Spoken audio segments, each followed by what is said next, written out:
बंगळुरूमधली घटना ही घटना ऐकून कोणाच्याही डोळ्यात पाणी येईल। अपघातात शरीराचे 2 तुकडे झालेल्या युवकाने माझ्या अवयवांचं दान करायची इच्छा व्यक्त केली आणि डॉक्टरांनीही ती इच्छा पूर्ण केली आहे।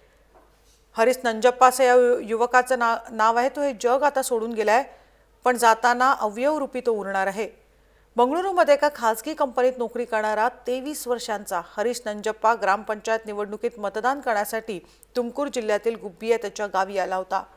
मंगळवारी सकाळी गावाहून परतताना साखरेच्या पोत्यांनी भरलेला एक ट्रक मागून भरधाव आला आणि ओव्हरटेक करण्याच्या नादात ट्रकने हरीशच्या मोटरसायकलला जोरदार धडक दिली। या धडकेमुळे हरीश मोटरसायकलसह ट्रकच्या मागच्या चाकाखाली आला आणि त्याच्या शरीराचे चक्क 2 तुकडे झाले। डोक्यावर हेल्मेट असल्याने डोक्याला मार लागला नाही, त्यामुळे तो शुद्धीवर होता। अनेक वाहने आली आणि गेली, पण कुणीही त्याला वाचवण्यासाठी पुढे आले नाही। अखेरीस काही लोकांनी त्याला रुग्णालयात नेलं, मात्र तो वाचू शकला नाही। मात्र मरता मरता हरीशनं अवयवदानाची इच्छा प्रकट केली आणि आता तो अवयवरूपी आता आपल्यामध्ये उरलेला आहे। मयांक भागवत विशेष प्रतिनिधी आपल्याबरोबर आहेत। मयांक, आपण बघतो की अवयवदानासारखं पुण्यकर्म हरीशने केलेलं आहे। आजकाल आपण बघतो गेल्या काही दिवसांमध्ये अवयवदानाबद्दलची जागृती लोकांमध्ये मोठ्या प्रमाणात वाढलेली आहे आणि हरीश त्यापैकीच एक समजला पाहिजे।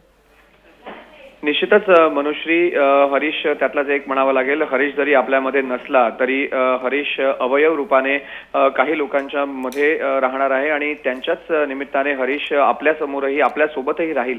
सगळ्यात महत्त्वाची गोष्ट म्हणजे बंगळुरूमध्ये हा अपघात झाला होता। 2 दिवसापूर्वी हा अपघात झाला।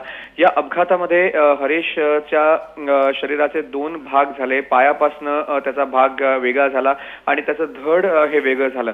मात्र असं असून सुद्धा एक शर्मेची गोष्ट म्हणावी लागेल की माणुसकी विसरला आहे आपण जेव्हा म्हणतो तेव्हा आपण दृश्य लोकांना दाखवू शकत नाहीयेत, कारण ही दृश्य फार विचलित करू शकतात प्रेक्षकांना। त्यामुळे आपण ही दृश्य सध्या दाखवू शकत नाहीये। मात्र 2 वेगळे भाग झालेले असतानाही हरीश त्या ठिकाणी कळवळत होता, त्या मदतीची मागणी करत होता। मात्र लोक येणारे जाणारे त्याचं व्हिडिओ शूटिंग करत होते।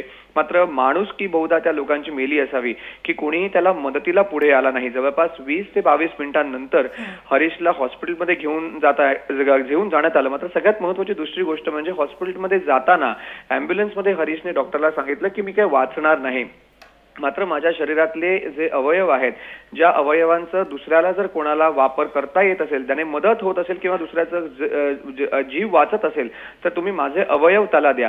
एक इथे मनुष्य सगळ्यात महत्त्वाची गोष्ट, हरीशला सॅल्यूट आपल्याला करावा लागेल, कारण एक हरीश असा होता की जो मरणाच्या दारात होता। असं असतानाही शेवटी सुद्धा त्याने जाताना माणुसकी जपली। लोकांसाठी, दुसऱ्यांचा जीव वाचवण्यासाठी त्याने स्वतःचे अवयव दान करण्याचा निर्णय घेतला। तसंच डॉक्टरांना बोलूनही दाखवलं